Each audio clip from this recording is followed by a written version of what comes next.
The alien princess stood on the battlefield, her silver hair flowing like liquid metal in the heavy air of the war-torn planet, her violet eyes filled with the weight of 1,000 defeated warriors. The enemy surrounded her, their towering forms casting long shadows over the cracked and barren land. Her people had fought bravely against the relentless invaders, but hope had faded like the dying embers of a once mighty fire. She clenched her fists, the energy blade in her hand flickering weakly as exhaustion wrapped around her like a suffocating fog. She had no choice, she had to surrender. There was nothing left to do but offer herself in exchange for the few survivors of her broken kingdom. A single voice shattered the silence, a human voice unfamiliar yet filled with defiance and determination. She turned her gaze to the source and found a lone figure standing between her and the enemy, a young human student dressed in a simple academy uniform, his stance unwavering, his fists clenched, as though he alone could stand against an army.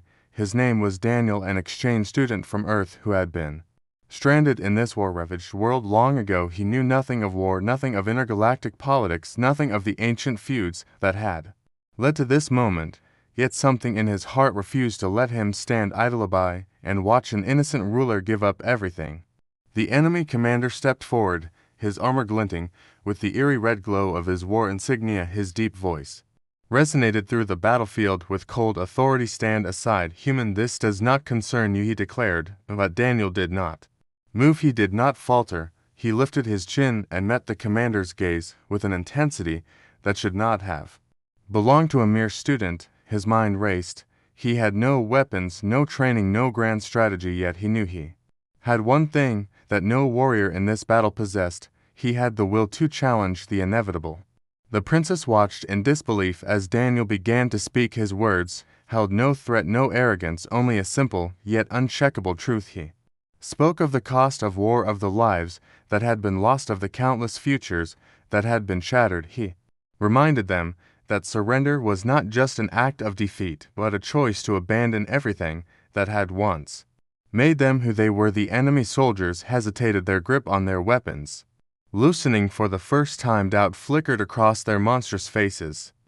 The commander growled, his patience wearing thin, yet even he could not ignore the shift in the air. He knew victory was within reach, yet something about the human's words unsettled him. The princess felt her heart pound in her chest. Something long buried beneath the sorrow and pain of war stirred within her, the realization that she was not alone, that even in the darkest moment someone had dared to stand by her side. Hope, something she had long forgotten, began to bloom in the deepest corners of her soul.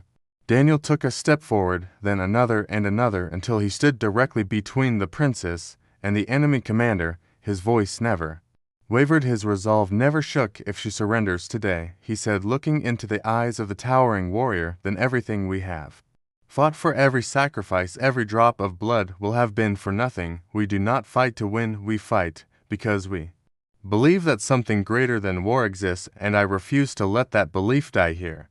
Silence stretched across the battlefield. Time itself seemed to pause. The enemy commander clenched his fists, his crimson eyes narrowing as he studied the human before him. This was no soldier, no warrior, no leader, and yet there was something about this human, something unbreakable in his spirit, something that reminded him of the honor he had once sworn to uphold before war had turned him into a conqueror.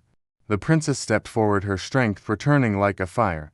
Reignited, she met Daniel's gaze, and for the first time in a long time she saw a future beyond war, a future beyond surrender. She turned to her people, those who remained, those who had not yet fallen, and she raised her voice high and clear. "We will not surrender, we will not bow, we will not let the darkness consume us." The enemy hesitated. Their commander looked at the princess, then at Daniel, then at the battlefield littered with the fallen. He took a long, slow breath, and then, with a sharp movement, he raised his arm signaling his forces to stand down. He looked once more at the human student who had changed everything, and with a final nod he turned and walked away, his army following in silence. The war was over, not because of weapons, not because of strategy, but because one human student dared to believe that surrender was not the only option. The princess looked at Daniel, her heart filled with gratitude and something she could not yet name. She had been ready to surrender, but in the end, he had given her something far more powerful than victory. he had given her hope.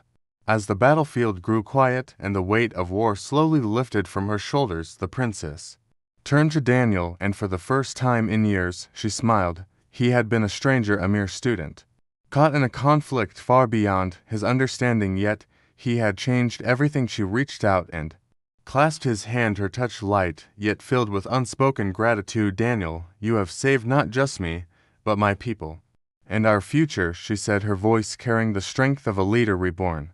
Daniel let out a breath. He had not realized he was holding relief and exhaustion washing over him.